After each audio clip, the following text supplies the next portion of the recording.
ኢስላም እንደ ሃይማኖት ጠቅልሎ ያያዘው እዝነት መመሪያ ዝርዝር ነገር እኮ ነው ያለው። ሌሎች ጋር ሄዱ ከሆኑ ሙናሰባት ጋር የተያዘ ነገር ነው የሚገናኙበት። ስለ ውርስ አለ የለም። መሪና ተመሪን በተመለከተ ሊኖር ስለሚገባው አስተዳደር ዘይቤ ያላቸው የለም። የጋብቻ ህግጋትን በተመለከተ አለ የለም። አንድና ሁለት አይደለም። ኢስላም ዝርዝር መመሪያ ነው ያለው። ምርኮኞችን በተመለከተ እንዴት ነው የሚያዙት?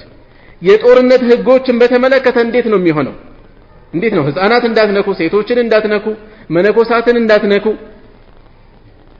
ለምሳሌ የጦርነት ህግ ታገኛላችሁ። የመሪና የተመሪን መመሪያ ግንኙነቱ ምን መምሰል እንዳለበት ታገኛላችሁ። ውርስ እንዴት መሆን እንዳለበት ታገኛላችሁ። ዝም ብሎ ወላጆች አሉ፣ ልጅ አለ፣ አባት ሞተ፣ እናት ሞተች፣ ልጅ ሞተ፣ እንዴት ነው ውርሱ ክፍፍሉ መሆን ያለበት? ዝርዝር መመሪያ ተቀምጦለታል። ዝርዝር መመሪያ ጠላቶቹ እንኳን ሳይቀሩ ውስጡ ላይ ባለው ህግ እጅ ሰጥተው ባይቀበሉ እንኳን ምን እስከሚሉ ኢስላም የተሟላ የህይወት መመሪያ ነው ብለው ነው የሚያምኑት። ራሳቸው ይናገራሉ። ለምን ሌሎች ጋር የለም? ሌሎች ጋር የምታገኙት መንፈሳዊ ክፍል ብቻ ነው። መንፈሳዊ ክፍል እዚህ ጋር መንፈሳዊ የሚባል ክፍል አይደለም። የቄሳርን ለቄሳር የሚባል ነገር የለም። ሁሉም በህግ ስር ማደር አለበት ነው። ሁሉንም ይመለከተዋል እና የያዘው የዱንያም ይሁን የዲን መመሪያዎች የተሟሉ ፋይዳዎች ከሃይማኖት አንፃር ከስነ ምግባር አንፃር አማኞች ሙስሊሞች ኢስላም የተስፋፋበትን ብናይ እስከ ኢንዶኔዥያ ጫፍ አገራችን ላይ ጭምር ዛሬ አውሮፓ አሜሪካ ውስጥ በሙስሊሞች መልካም ስነ ምግባር የሚሰልመው ይበዛል። በመልካም ስነ ምግባር እኛ ከስነ ምግባር ስንርቅ ወደ ኢስላም የሚመጡ ሰዎች እየተገቱ ያነሱ ምን ይሆናል? ጥሪያችን ሙስሊሙ መካከል ላይ ብቻ ይገደባል። ያለበለዚያ እኮ ሙዓመላታችን ጤነኛ መሆኑ ግብይታችን ጤነኛ መሆኑ በራሱ ዳዕዋ ነው እኮ። ከሴቶች ከሚስቶች ከልጆች ጋር በተያያዘ ያለን ግንኙነት ኢስላም በሚያዘው መልኩ መሆኑ ዳዕዋ ነው እኮ በራሱ ዳዕዋ ነው በራሱ። መሪዎች ከሚመሩት ህዝብ ጋር ያላቸው አላቃ ጤነኛ መሆኑ ዳዕዋ ነው በራሱ። ሌሎችም ጉዳዮች መንገድ ላይ ገበያ ላይ ደካሞችን ማዘናችን እውነተኞች መሆናችን በፍትህ መስካሪ መሆናችን የመሳሰሉት ኢስላም በተግባር እኛ ጋር የምንኖረው መሆኑ በራሱ ዳዕዋ ነውና ሃይማኖቱ የዱንያም ይሁን የዲን ፋይዳዎችን ጠቅልሎ የያዘ መሆኑ ሌላ ነብዩ ሰለላሁ ዐለይሂ ወሰለም የታገዙበት ነው። ሙስሊሞች ወደ ግብፅን ሲከፍቱ የግብፅ ህዝቦች በማን ስር ነበር የነበሩት?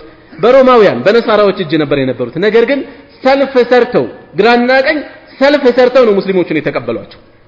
በሃይማኖት የሚመስሏቸው ነበር እኮ እነዛኞቹ። ሰልፍ ሰርተው ለምን? ስለ ሙስሊሞች የያዙት ነገር አሉ። ፍትሃውያን ናቸው። ተጨቁነው ነው ያሉት በሰዓቱ። እነዚያ ፍትሃውያን ናቸው። በፍትህ ነው የሚያስተዳድሩት። ጭቆና የላቸውም። ይሄን ስለያዙ ተሰልፈው ግራና ቀኝ ይዘው ነው የጠበቋቸው። አይሁዶችም እንደዚያው በርካታ ነገሮች አሉ ይሄን የሚያመላክቱና እምነታቸው ሃይማኖታቸው እዝነትን ቅን የሆነ መመሪያን ወንጀለኛን የሚገታ መሆኑ የሰረቀ ሰው እጁን ቢከረከም እስኪ ማን ነው እንትን የሚለው? አሁን እኮ እንደ ህዝብ እንደ ተራ አይደለም። ስርቆት የትርፍ ጊዜ ስራ ሆነ እኮ። በቃ የሆነ ስራ አለ፣ ዋና ስራ ፓርታይም ስራ ሆኗል ማለት ነው። ሳት ካለ አይንህ አለፍ ካለ እቃህን አታገኘው። አላፊ አግዳሚው ስርቆትን የትርፍ ጊዜ ስራ አማራጭ ስራ አድርጎታል። ይሄ ሁሉ ጠንካራ ረድዕ የሚያደርግ ቅጣት አለመኖሩ ያመጣው ነው። እዚህም ህይወት ይቀጠፋል። ከዛስ 12 ዓመት ይፈረድበታል። ፖለቲከኛ ሲቀየር በአመቱ ይፈታል። 18 ዓመት ይፈረድበታል። ፖለቲከኛ ህዝብ ጋር ስሙን ሊያድስበት በእዝነት ተፈተዋል፣ ይሄን ያክል እስረኛ ፈታም ብሎ ይለቀዋል። የተበደለው ሌላ ነው፣ የሚፈታው ሌላ ነው። ኢስላም እንደዚህ ነው የሚያዘው።